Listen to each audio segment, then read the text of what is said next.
Live from Detroit, Michigan, USA.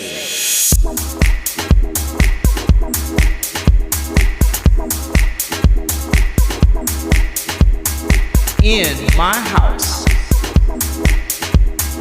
In my house. In my house. Hosted by T. Carlita. In my house. Hosted by T. Carlita. Hosted by T. Carlita. Hosted by T. Carlita. Live from Detroit, Michigan, USA. Live. In my house. In my house. Hosted by T. Carlita. Where the true stories are told and great music is played. Welcome to another episode of the In My House Techno Music Show. I am your host, T. Carlita. And again, we're still COVID safe, COVID compliant. We're on Zoom. I feel like playing that Zoom. Let's fly away over there. Yeah. So welcome to the show, Mr. TD, Mr. Tony Dennis. Thank you. Thanks for having me. Like, this is a long time coming. We had planned this way before COVID. I think it was 2 years ago we was trying. Yep, right before COVID, we were going to get down, but that's okay. All's good and all is well. So let's talk about Mr. Tony Dennis. That's why we are here. All right. When did you first decide or think or even had an inkling that you wanted to be a DJ? Okay, so all right. So I was introduced to the music in really 82, 83 when I went to Redford High. And then I met their, let me back up. So I've always been into the music from the Mojo days. I just loved his flow. Anything he played, I just loved it. But when I got to Redford High, I met quite a few people, but one person that I really gravitated to was Joey Thomas, and I know you know who he is. Mm-hmm. So Joey was the one that he was the high school DJ team of that era, and I met him when he was just starting out. His original name, if you ever get a chance to interview him, he'd probably get mad if I tell you, but his original name was Dr. Beat. That was okay. The All DJ. Right. He gonna see this, so he'll have and so Dr. Beat, he had these like doctor scrubs he would wear. Oh wow! Okay, yeah. I wonder where he got that inspiration from.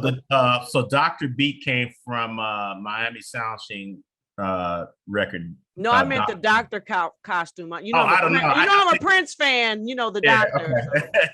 So. Just yeah. wondering. So I think he got that from the Miami Sound Machine, Dr. Beat, and he just kind of gravitated to that. Okay. So after that, after meeting up with Joey and hanging out with him and going over to his house, and he had the, turntables and stuff. And he had a pair of MCS turntables. These were the turntables that were sold at J.C. Penney, and he had a Teledyne mixer, and these were direct drive decks. And I learned from him, and I'll go over to his house and I'll watch him play, and then I caught an interest in it, and then once I got the bug, I never really looked back. And just think about what you just said. Turntables at J.C. Penney's. Now these new school DJs have no clue that J.C. Penney's used to sell turntables. Yeah, they were MCS. They were off-brand of Panasonic. Okay. Yeah. So, but the fact that J.C. Penney's was selling turntables, that's amazing. Yeah. At one time, J.C. Penney's they was a full store catalog. They sold everything. So. Yeah, definitely. And then after that, meeting up with Joey, and then I got a hold of some Technique belt drives, B100s, and I had a Newmark DM500. I'm really telling my age now.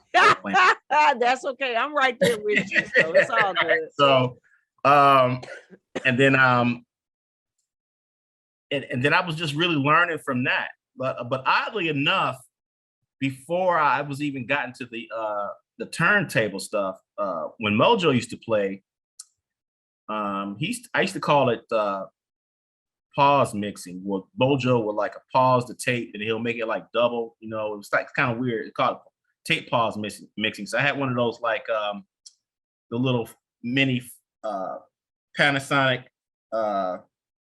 little handheld recorders, you know, talk tape recorders. Yeah, yeah. And so what I would do was just like play with the pause button and stuff like that, and just try to do little tricks and stuff like that with it. So I think everybody had them little handheld, put the cassette in there, and you had to take Mojo, man. That was the truth. Yeah, that was so much fun. Just being able to tape stuff off the radio back in the day, like that. That's how we all got started, right? But oddly enough, now what really gravitated, I remember when the Wizard, oh my God, on WDRQ when he used to do his thing. But once I got a hold of the WBMX vibe out of Chicago, oh my God, man, that's when I really took off into the genre. Then we called it progressive, back in the day. And then after that, I did that up until I joined. Actually, I was doing a little DJ thing. Well, not so much DJ thing. I was carrying crates. I'll just be up front, So everybody just talked about he was a DJ back in the day. Let's be real. I carried crates. I carried speakers. And I did what I needed to do just to be part of the scene. All right. Yeah. Then I gravitated to that. Right. And then after that, when I joined the Navy in '86, I was doing my thing, and actually, in 1987, I went out and bought my first pair of 1200s, and then I actually had my gear on an aircraft carrier, the USS America, and then I had a little room, a studio room that I took over on the ship. I was gonna ask you, so you actually served in 2 branches, of the military, right?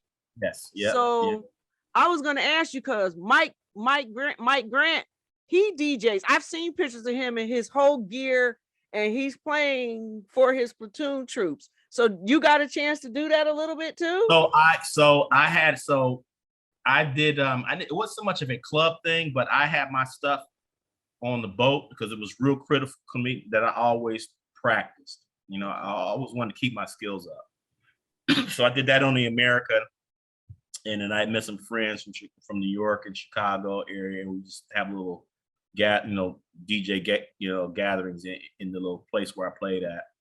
Kind of did some house functions, but I was stationed in Norfolk, Virginia, so it wasn't there really no tolerance for house or anything like that. So only the few people that knew about it, we had our own little clique. And then after that, was doing my thing, and then eventually I joined the Army, which is in '94. And so in '94, I was, doing my thing, and then once I got stationed and I had my turntables and stuff, I was stationed in Fort Polk, Louisiana. That's Leesville. I'm pretty sure you never heard of it. No. Little Army base down there. Okay. Army base down there. No, not a clue. Sorry. Yeah. So I had my stuff down there. No house gathering or no fans but it was about me keeping up my skill set. I left there, Louisiana, and then I got stationed in Korea, in Seoul, right outside Seoul. Okay. And I, wherever I go, my turntables follow me. So, now you're in the military. How do you get to take your turntables? Did they have to meet? Did you have to get them cleared through the military branch that you were in? Did you have to get government issue permission, or was it part of your suitcase? It's all part of my suitcase and ship. So whatever I wanted to ship, that's what I shipped. And so, but you always had them turntables. So you made sure next to your socks and your toothbrush, there was the turntables. Mandatory. Turntables and vinyl. Yes, I did. So it was socks, toothpaste, vinyl, and turntables in that exact order, right?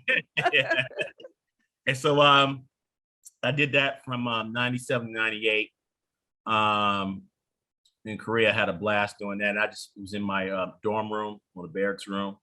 And we just had little barracks functions there. And just I had my roommate was from Chicago, which worked out. That was y'all had a lot of fun then. Yeah. That's what I was gonna ask you. You know, you're playing in the military. So how did that feel like playing for a foreign audience that you're new, you're learning them, you're there in the military, you're in a foreign land. How did that feel, or what was that like to just be able to DJ in those different cultures like that at such a, you know, at a prime age that you were at? So they loved it. Now let me take a step back for a minute, because I didn't tell you about my adventure when I was in the Navy, when I was overseas. Okay. So I was on a 6-month cruise, and we went to a couple of places. We went to a place called Palma, Spain, and Benidorm, Spain. And Benidorm, Spain, and both of them had these awesome clubs. And this was in 1989. And I just went to I saw the DJ in there. He had turntables, and I said, "Hey, I'm from Detroit. I'm DJ from Detroit," and they let me play. Now, what year was this about? This was in 1989. So, yeah. So Detroit techno and Detroit had made the map by then. Okay, cool. So rhythm is rhythm, strings of life, all that Detroit techno stuff. You were a rock star, weren't you? You were a rock star. And they were playing those records over there. Oh, so wow. when I was vinyl searching in their crates, I saw all this Detroit stuff. I was like, holy crap. And I was rocking that, you know. So I was there for maybe I played for about 2 nights, and we was there for like 7 days, like 2 nights out of those 7 days. Mm-hmm. And I was in Benidorm, Spain. That place was awesome. And I rocked that. I rocked that place. I bet you had all your homegrown music over there.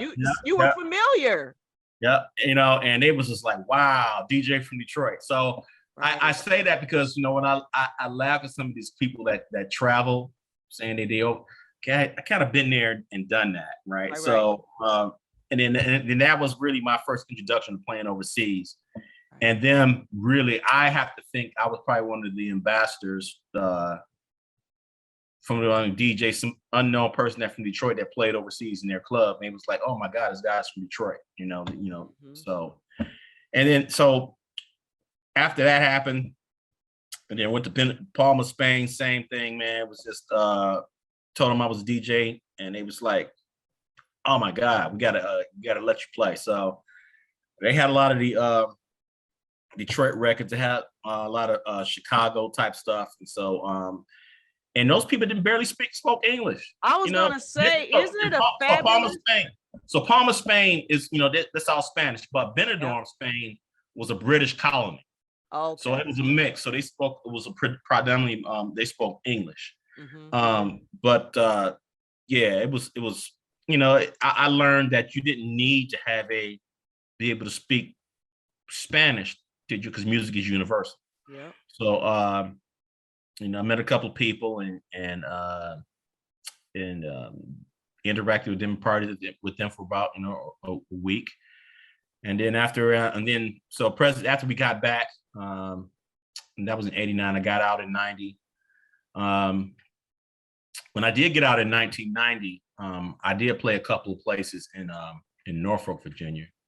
And they was trying to kind of figure out what house was, things like that. I did play at the HCB, Norfolk State University. Mm-hmm. And they had a really good time with that. That was an HBCU mm-hmm. university. And so cool. I played from there. Then a couple of venues that would just go out. People would invite me out, and I would just go in and just do my thing. Mm-hmm. I had a couple of tapes that played on the radio station that was out in Norfolk, Virginia. I can't think what the station is now, but they was kind of trying to figure out where I came from, and trying to figure out my skill set. And I had to show a couple of them. Okay. Because, you know, some of those radio personalities could be a trip. And so I can only imagine. Yeah, they thought thought they was doing their house thing until I got invited. I was like, I had to show them, man, this is where I'm from. It's kind of shocked and awe at the music that they that they had access to, and versus the music that I had access to. So it was just like, oh man, this guy's I gotta get to know this guy. And so you're saying that the collection was like your crate versus their crate was very different? Yeah, very, very different. Very wow. different. Yeah, okay. Very different. Because they only knew what they were exposed to, something they might be in like top 40 or something like that. And so and because I was in the military, they didn't really know a lot of military members. And I can't say if I'm sure there was other DJs all over, from other places, but I actually had gear wherever I went. That's wonderful. And so that was a bonus for me. That's cool. Yeah. So after I joined, after I joined the Army, and did my thing in South Korea, I did my thing for a year. Came home and I got stationed in Fort Stewart, Georgia, down in Hinesville, about an hour away from Savannah, 3 hours south of Atlanta. Did my thing there. Now the big fun. So in 2001, I got deployed to Bosnia. And guess what? I had my turntable. I bet you did. I did. And so this was right after the end of the Bosnian War, and I was assigned to NATO, and I was stationed on a place, Camp Eagle, Bosnia, Herzegovina, and Tuzla, Camp Eagle. So I had my turntables there in the barracks, and I was rocking out. And then I got a chance to go out to a couple of the local towns out in the area. Now, mind you, this was a war zone. So everywhere we went, I had my 9mm on my side. They would let me play. I would say, hey, I would just go in there and just drop in, say I'm from Detroit. And I would just go in there and drop a couple of tunes and stuff like that. And so everywhere I go, I just try to let people know where I'm from.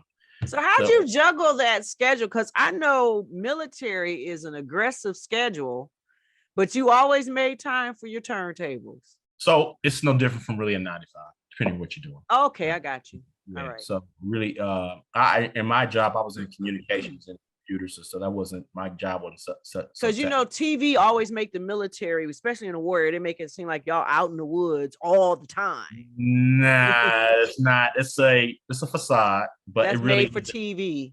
Yeah. It's really a 9 to 5 job, or really, it's not really not. It's a 6 to 5 job, because you got to be up in the morning doing physical fitness PT. Mm-hmm. Then you finish right at work right about 5 o'clock, and the rest of the day is yours. Unless it's yours. Okay, gotcha.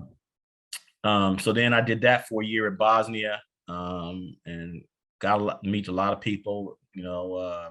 Even in Sarajevo, when Sarajevo got destroyed after the war, because they had the Olympics there, and surprisingly, you can leave part of Bosnia from the war zone, and you can drive to a town where you would never even known there was a war even there. People are partying, having a good time, and just having a good time. Then after that, I got deployed to Iraq in 2004, 2005. Wow. Yeah, and guess what? My turntables were with me. Toothbrush. Yeah. Turntables. Yeah. Yes. Okay. Yeah. And the vinyl. All right. Yeah. I'm just visualizing you packing your gear. It's like, okay, socks, toothpaste, turntables, and I gotta take these records. Okay, go ahead. Keep going. Yeah. And then so I had the turntables and type stuff, but I had to be real careful because Iraq was full of dust and stuff like that. So I had kind of protect that stuff. So then I came across this software, Acid Pro. At the time, it was like Acid Pro 3 or 4, and I learned how to mix using Acid Pro.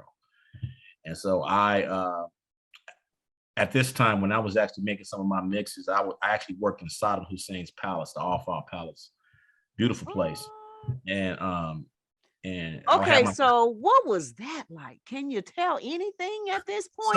so I can tell you. So I did 2 tours, so I can tell you my first tour in Iraq was was a really bad experience because this was one of the time when at the really the beginning of the war. The war started in 2003. I got deployed in 2004.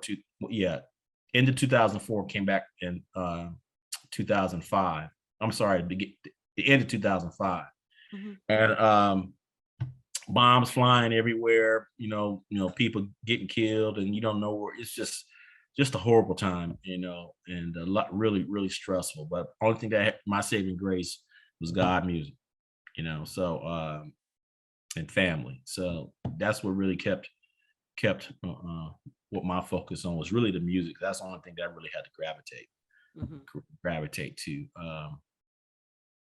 And then came back for a year. Actually kind of took a break in 2006. I took a break for a little while.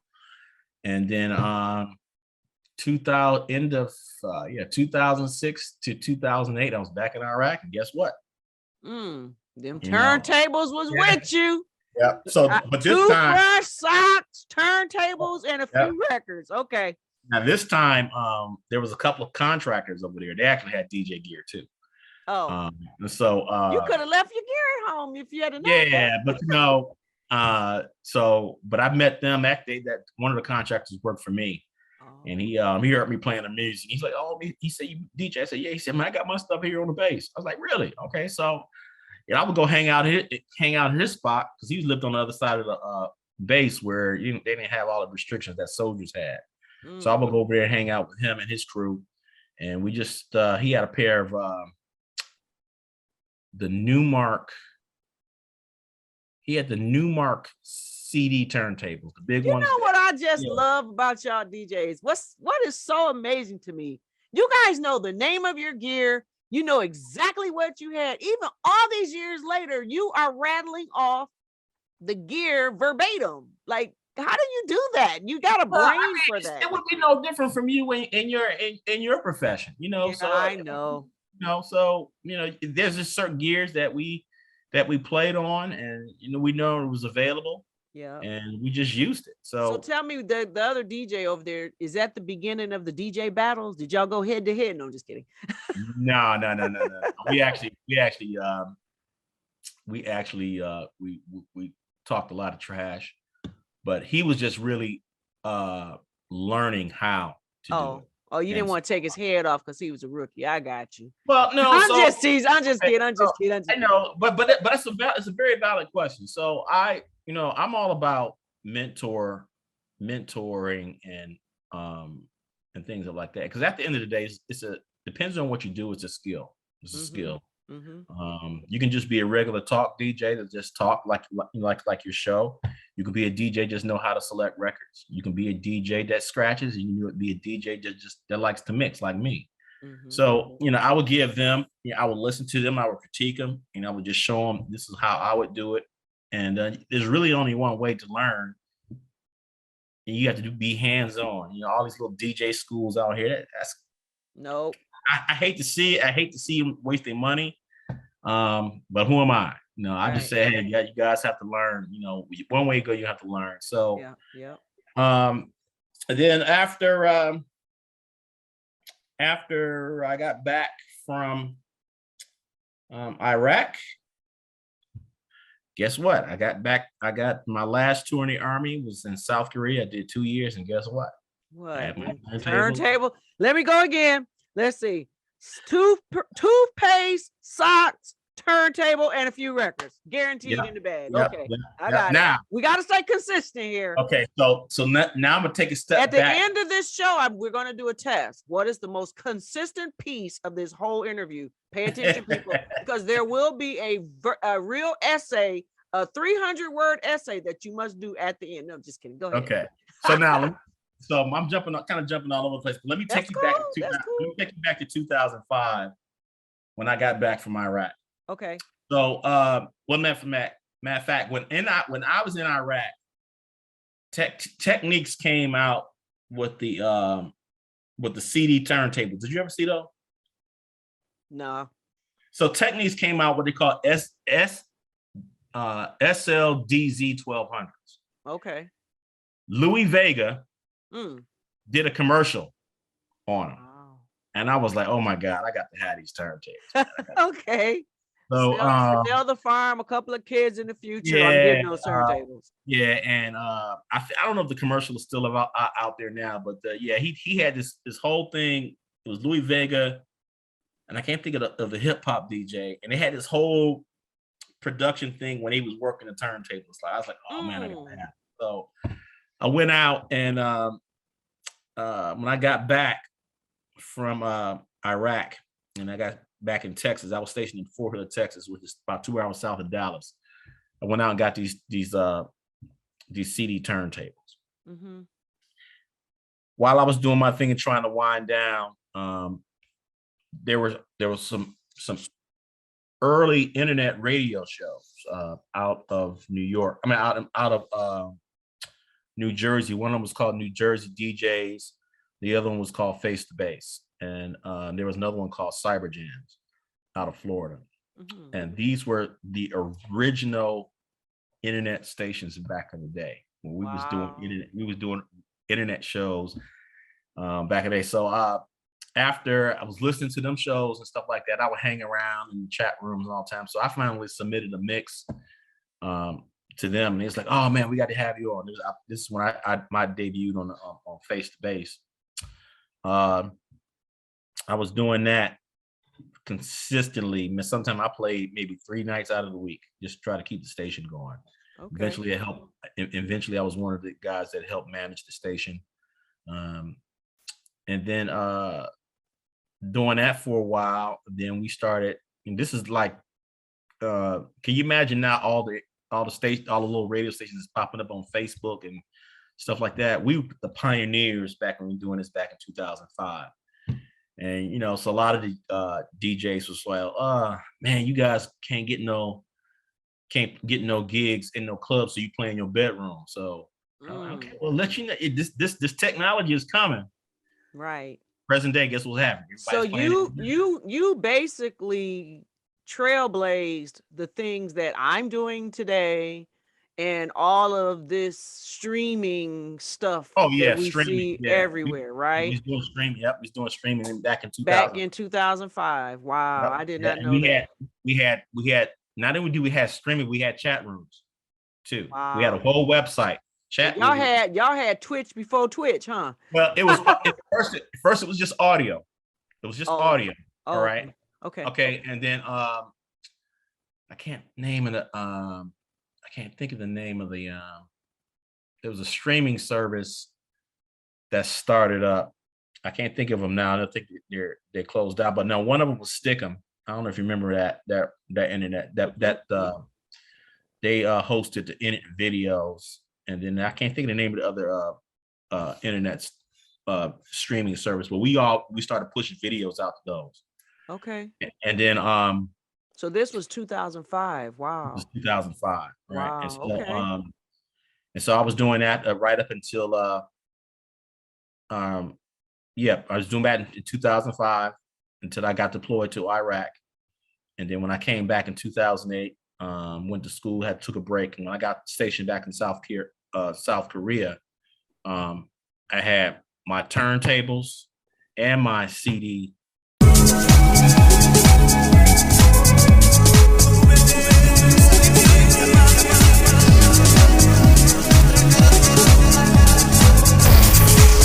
You are in my house, hosted by T. Carlita, where the true stories are told and great music is played.